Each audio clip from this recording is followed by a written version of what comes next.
Hello, my name is Taylor, and today we are going to be taking reusable shopping bags and turning them into a puffer vest and also a bucket hat.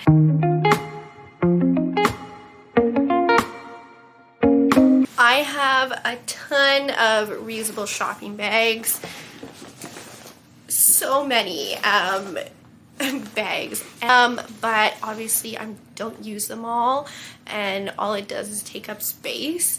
I have way too many to keep track of, and with the warmer weather outside, I thought, why not turn things that are just taking up space and turn them into something I will actually wear. So what I will be doing is obviously taking all of these bags and turning them into a puffer vest and a bucket hat.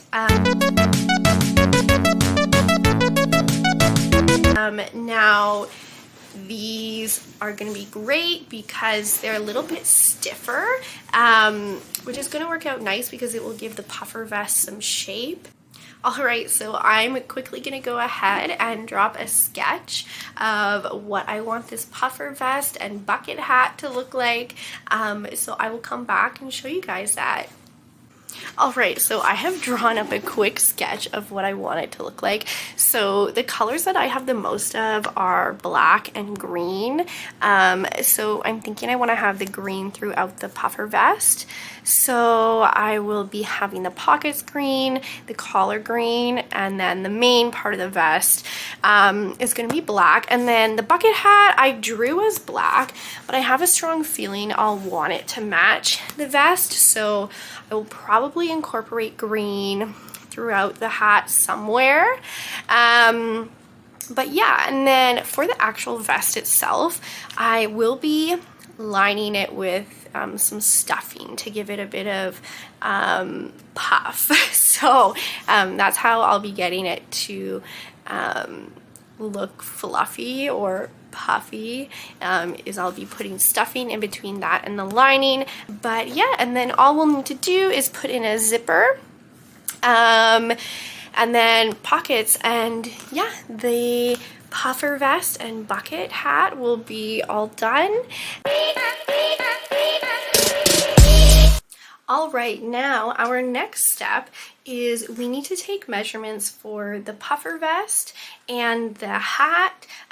We will be self-drafting these patterns again.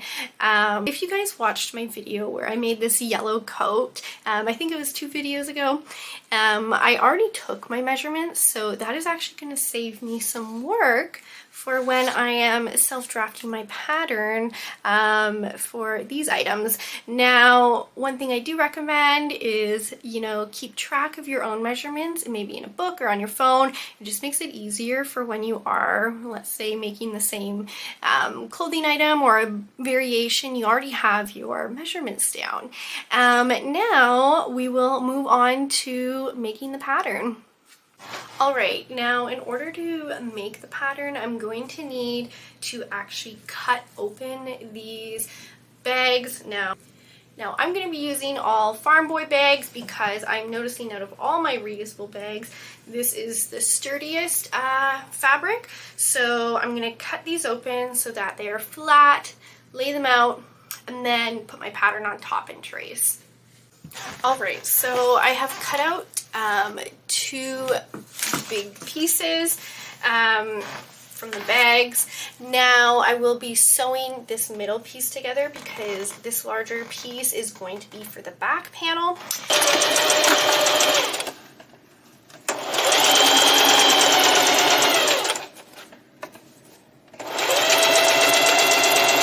Okay, so now that I have this big piece sewn together, that honestly should be enough to cover my back. As I mentioned before, I'm going to actually just be using the measurements I took from a previous project. So I will go ahead and draw out the pattern.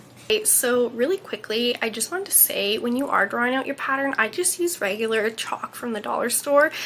Some people prefer Taylor's chalk. Honestly, when you're starting out, there's really no need to go ahead and buy special chalk.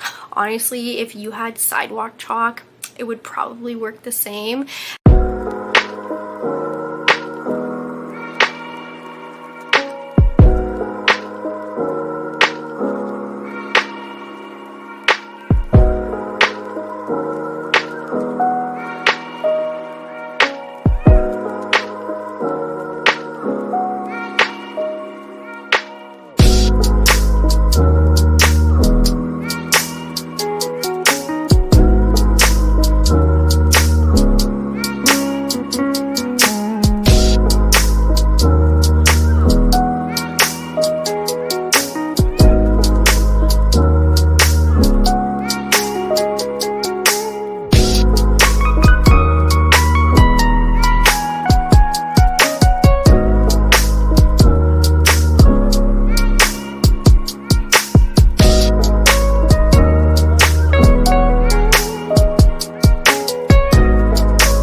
Okay, now I'm sure you guys can see just how wrinkly this is.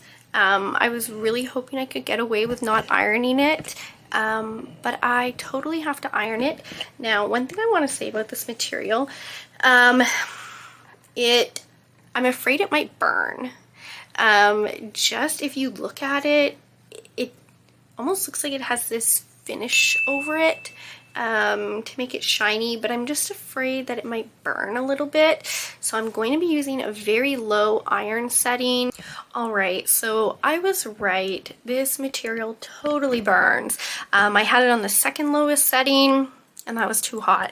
I'll show you guys. So there has to be some kind of wax finish on these bags. Now, I'm not sure if you guys can see that. Yeah, but that is where the material got too hot and started to get hard actually and burn. All right, so I have some lining fabric. This fabric I have thrifted. I don't recall the price on it, but I am so cheap, so I probably wouldn't have gotten something too expensive. But with that being said, I'm going to take the back panel that I have, and I have finished ironing this, flattening it out. Okay, and then I'm going to cut out the back liner now.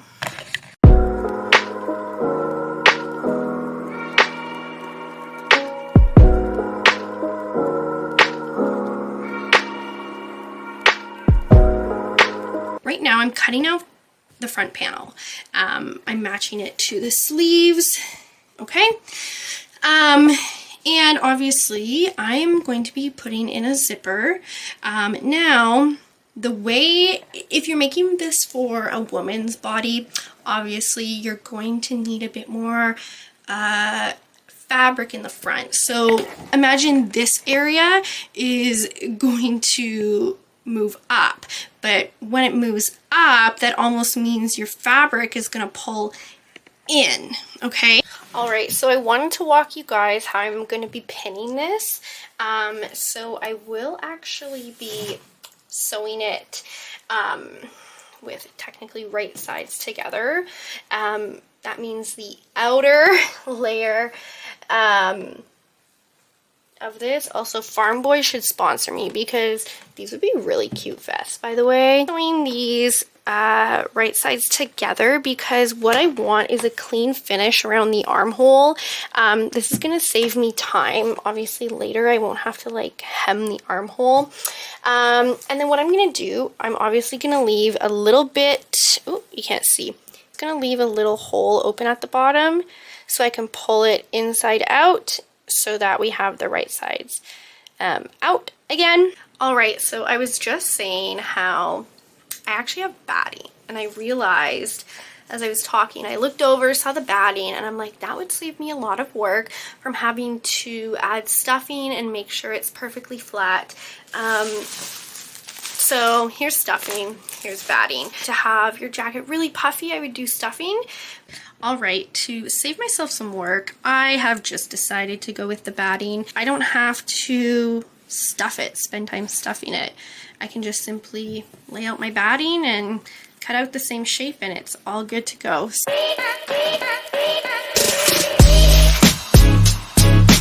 Alright, that's a bit better. So I just got back from having some dinner. My camera died for a bit, so I had to let it charge, but now we are back, and here's what I have. I have the back panel kind of right sides together with the liner, and then I actually have batting on the bottom. Now, the reason I have the batting on the bottom, not the middle, is because I am sewing, like I mentioned, right sides together. I will be pulling this. When I flip it, right, it will make sense.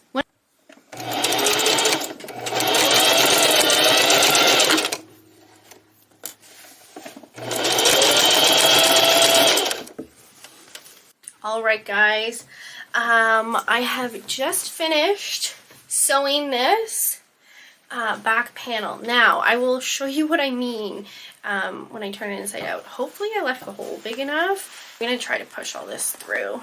Very specific reason why I chose to sew it and then have to flip it inside out. The reason was because when if I have the layer of batting in the middle, I don't want it poking out the side and potentially fraying, or, you know, okay, well, for example, like this, I guess this is a stitch that didn't get closed up all the way, so I'll just fix that by hand, not a big deal.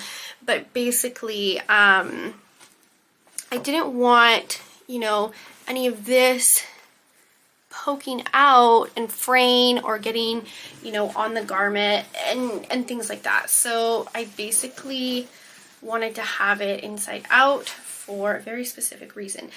All right, so just to stop that puckering, I've started it already, but you're just going to be clipping the corners.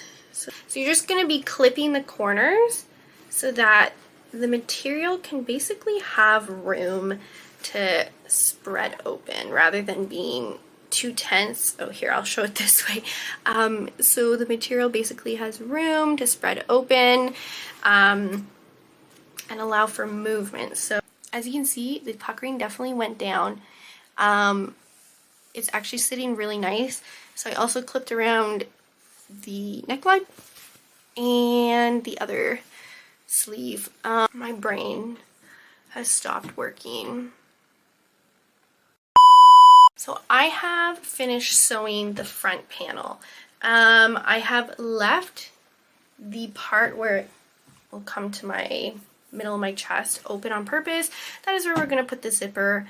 I wanted to make sure I had enough room or enough fabric to have the zipper attached to the middle. Okay, ooh. Okay, so I have finished one panel. I just wanted to try it on because I think I'm gonna call it quits for the night after this. But here's a few things that I'm noticing.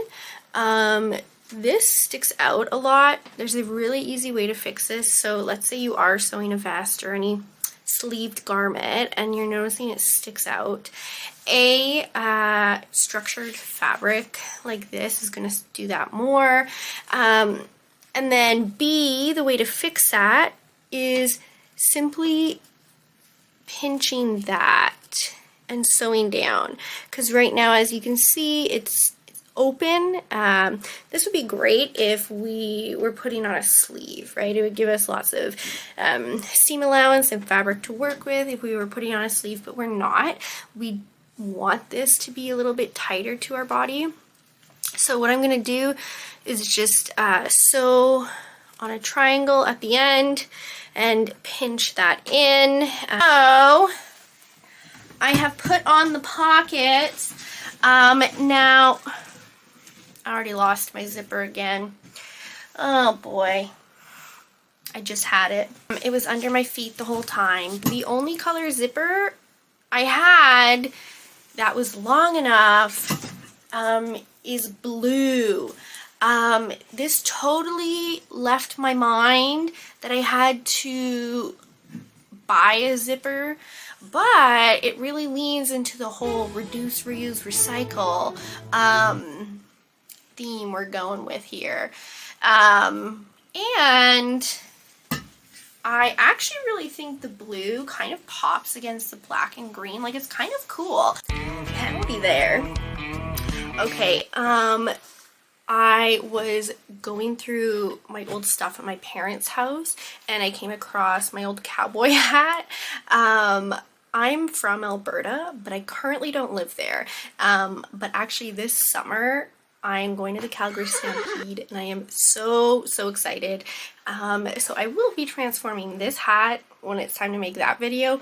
But for now, what we're gonna do is focus on making a bucket hat. All right, now this is not the bucket hat I've made, but it is the bucket hat I will be using to make a pattern. Now, one thing I want to say is I have the tiniest head ever.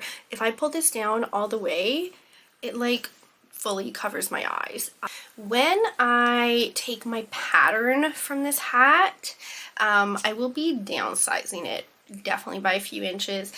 Now I think it is time to get started and jump on into the hat.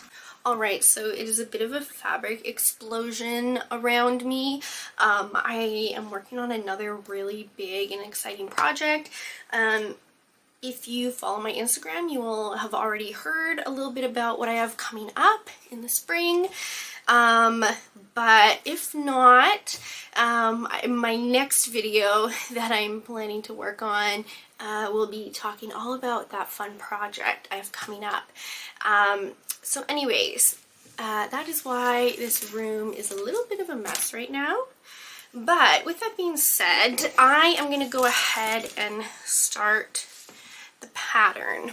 So what we are going to start doing is tracing a circle. Now, like I said, this is way too big for my little baby head. I'm cutting that out. Okay, now if you wanted your hat to be a little sturdier rather than flimsy, what you would actually do is add an interfacing between this and the other layer of the hat. But I actually think these bags are fairly sturdy, so I won't be worrying about interfacing right now. What I will be doing though is tracing out a second circle for the hat. So, okay, now that I have the top part cut out, I'm just basically going to go ahead and continue the process of cutting out each shape that I need for the bucket hat. Now for the brim of the hat, what I will be doing is cutting out 2 half circles. So 1 half circle that covers this half, and then 1 half circle that covers this half, and then they will be sewn together on the sides, the same as this hat. If you can tell, there's a seam right here at each side. I will be going ahead and doing the same thing. Now, if you guys notice, a bucket hat brim is definitely thicker. Now this also is another area that you can add interfacing. I have now cut out the sides and the top for the hat. Think about it, this hat isn't for anyone else but my head, so I'm the only one who's gonna know that the raw edges are on the hat on the inside.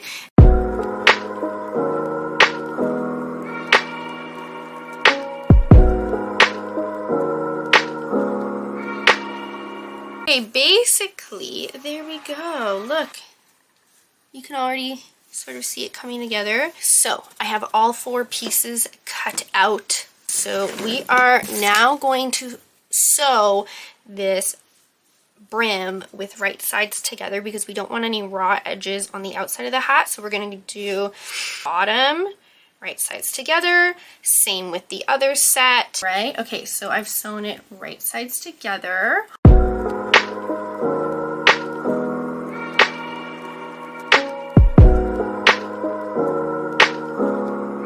Alright guys, I was starting to get a little worried that the hat wasn't going to take shape the way I wanted it to. But I can assure you that this is actually a pretty darn cute hat. And it probably took me, what, like an hour?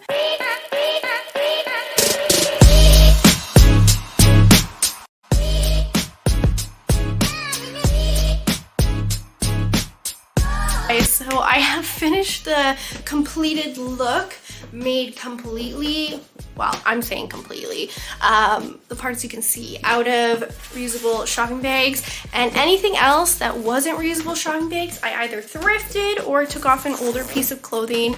So totally recycled outfit. I'm really happy with how this all turned out. I think the hat is super cute. It's green on the top.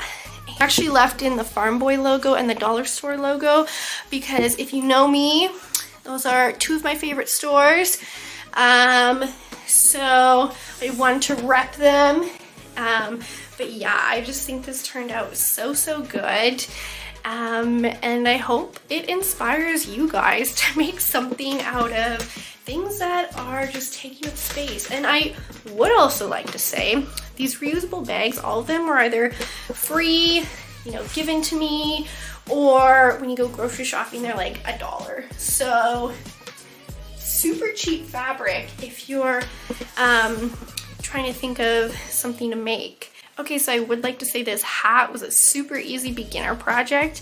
It took me probably about an hour just to put together, and then another maybe 30 minutes to do all the extra details. So adding the sewing around the brim and making it a bit tighter to my head because I have an unreasonably small head. And honestly, the jacket was pretty easy too. And I'm honestly super impressed with how it turned out. I will say the only part that I didn't add on to the vest was the green collar. I thought about it, and I'm a person that gets warm very easy, so I didn't want to overheat with a collar on. Just wanted to say thank you so much, everyone, for tuning into my last video. It means a ton to me. All you guys liking, commenting, subscribing. I can't wait to share with you more stuff that I'm gonna make.